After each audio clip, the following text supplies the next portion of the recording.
Monique Jeremiah, and I'm the director of two companies on the Gold Coast, Exceptional Training and Exceptional Tuition and Resumes. So as you can tell from the two businesses, my passion is education and employment.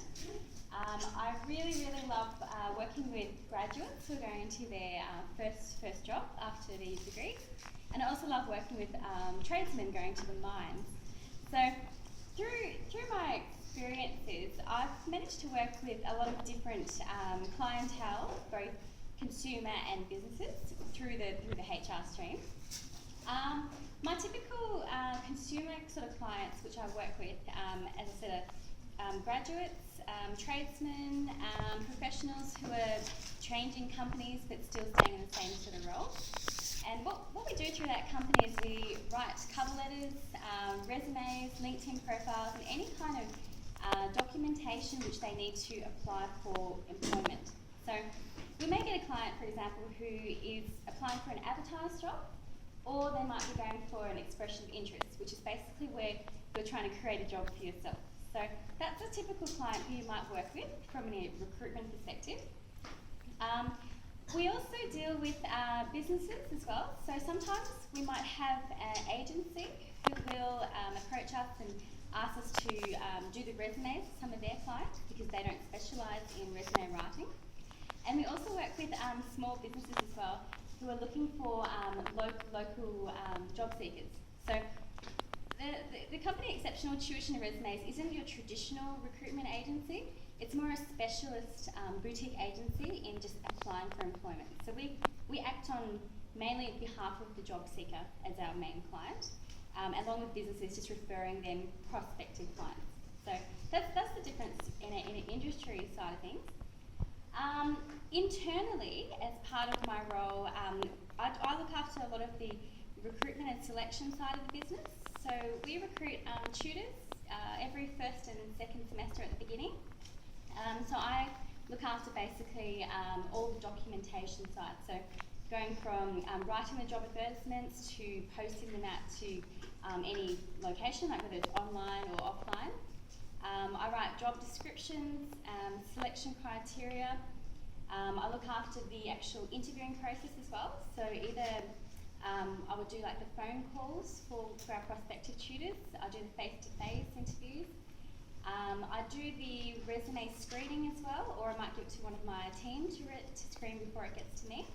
So that's the internal side, and that's a really enjoyable side because I get to see what kind of people exist. I get to review who would be a good tutor, who wouldn't, all those sort of things. So that's if you have an analytical eye, that's really fun from a recruitment side of things.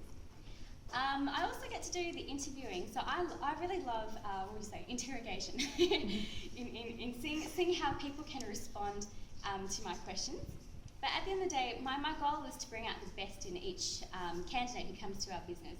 So when I do interviewing, I try to make it relaxed, but I sometimes throw in a hardball question to see whether they know the information, and I test to see whether they have the same kind of company culture and the same values which are run by a business. Because often when you're applying for a job, it's really important for you to seek out an employer who matches your value system and see whether you would meet that company culture in the long term. So that's something you can pick up through meeting with the director directly, and also asking the right questions, things like that. In terms of my background prior to starting the Exceptional companies, I was actually at Griffith University and I did my Bachelor of Business, majoring in Human Resources and Industrial Relations at the time. So I graduated in 2008 here from the Gold Coast, and I really loved that degree because I'm a very people-focused person. So being able to understand the internal processes and how to bring out the best in your employees was something that really was of value. So in Exceptional at the moment, like I have my contractors and I have my interns. They're my two forms of, labour, in the employment relations term. And what I do is I try to make sure that every person is happy who works in the business. I try to see them that they align with my goal orientation in delivering the best resume services or best tutoring services that we have. through my degree, I guess my favourite subject was what you're doing right now, employment relations. So I was really lucky to also teach at the university a few years ago. Amy was my boss, and she was a good boss.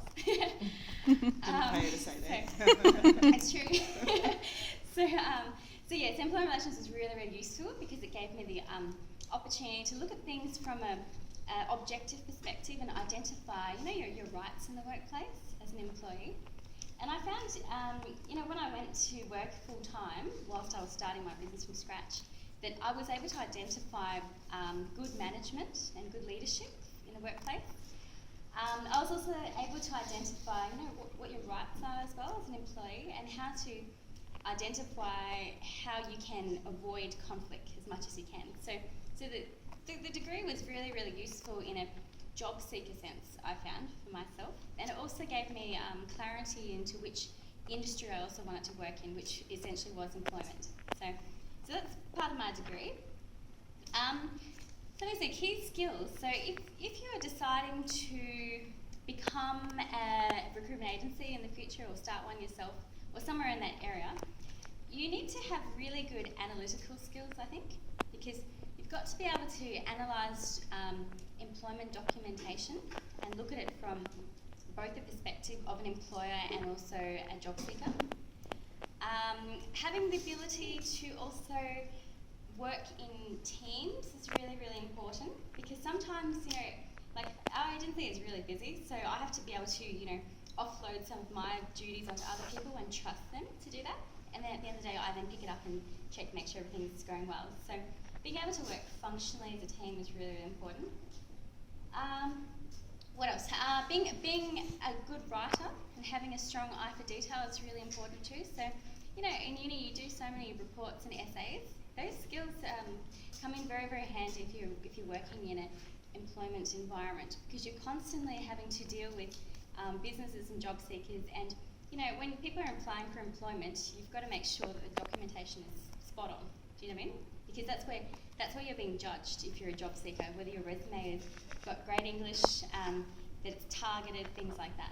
So having those basic skills of perfecting your essays or reports can be transferred to that kind of job. And also the other skill, I think, which is really important, is being able to build rapport with people, because at the end of the day, to get a good job, and it doesn't matter which industry it is, you have to build relationships with people and be able to network in an honest and confident manner as well. Because if you're dishonest in your job, it's gonna affect you long term. So you've got to start, being sincere as a person, as a graduate, and then becoming a job seeker at the end of the day. Key attributes. So to be successful from a personal perspective, so say if you want to start your own business in the employment industry, you need to identify whether you are a leader, because running your own business, particularly in this industry, is not easy. It's actually really challenging, but it's something that I really, really love. And I worked out when I was both a student and as a job seeker back in the day, that I had the natural ability to lead a team, and it didn't matter whether it was my group assignment team or whether it was people around me, friends, things like that. If you can identify you have that natural trait to lead, then that's a good skill to have. What else? To be good in a business sense, you also need to be able to balance your desire to achieve goals as well, because you have to set goals for yourself when you're in a business sense. You have to realise that you need to have a vision of where you're going. So is your vision to stay a small business, or is it a vision to grow into a bigger business and expand? I'm not a fan of KPIs though, which a lot of people think is quite ironic, because this is what we learn in university. But the reason I decide not to use KPIs is because I don't want to put stress on my team and make them think of numbers all the time. I'd rather, as a company director, to bring out their best performance through nurturing them and through just building their personal confidence. So with the company, we have interns that come on every 6 to 12 months. So sometimes I'll take them from the WIL program, Work Integrated Learning, yes, which is Linley. Sometimes I might take them from the Industry Mentoring program through Ribbon. Other times there might be a faculty which might approach me and say, hey, I've got one student who wants to put their academia into practice, so I'll take them. Or I sometimes get prospective job seekers who just want to have a bit of work experience. So I'm happy to take people on board like that. It's part of my passion, I think, as a company director to build training into the company culture, because I think I was a student once upon a time, so I know to get ahead you've got to have some kind of practical experience. So I think like a student as well as a company director. I also love the youngness of having interns, because it keeps me young, mentally and physically. So that's part of it. What else? Attributes. I guess also being a people person is really, really important. So being able to know when to be serious, but also knowing when to have fun with your team, and actually making your work environment productive and high performance, but also very social. So often, I take my team out for lunches all the time because I hate being stuck in the office. That's the truth. So I'm known for being like that. Going to social events, networking, whatever. That's what I do. And I always bring it back to, are people happy? Are they enjoying their jobs? Am I bringing out the best in them? Because if they're happy, I'm happy, our customers are happy. It's a win-win. And then main challenges, I think for myself personally, because I'm a company director, it's basically the stress of the job. So I think because I do work some pretty long hours, sometimes morning till night, every day, but Monday to Friday, really hard hours. But I always reward myself with a weekend, and I think it's really important. Maybe you have learned this in this subject about the importance of achieving a work-life balance. So that if you can apply that to your professional life, and also while you're studying, to be able to achieve good grades, so minimum distinction if you can achieve. But also making sure that you have a life outside of university is really important, outside of your normal work life. To ensure that you are happy as a person as well, because that's how you bring out the best in your performance too. And my final point is, what is the most exciting part of my job? Well, I love it when I find out that our job seekers have got the job, because to me, our job is done then, because they've given us the right information, we've written the correct documentation for them. Whether they get through a graduate position or whether there's a full-time job, it doesn't matter. As long as they're on their way to their success and we get a thank you, it really means a lot. So I highly encourage you to pursue your career in employment relations or human resources. It's a fantastic career, and if you're people focused, it's even better. So thank you. Thanks, Monique. Cheers.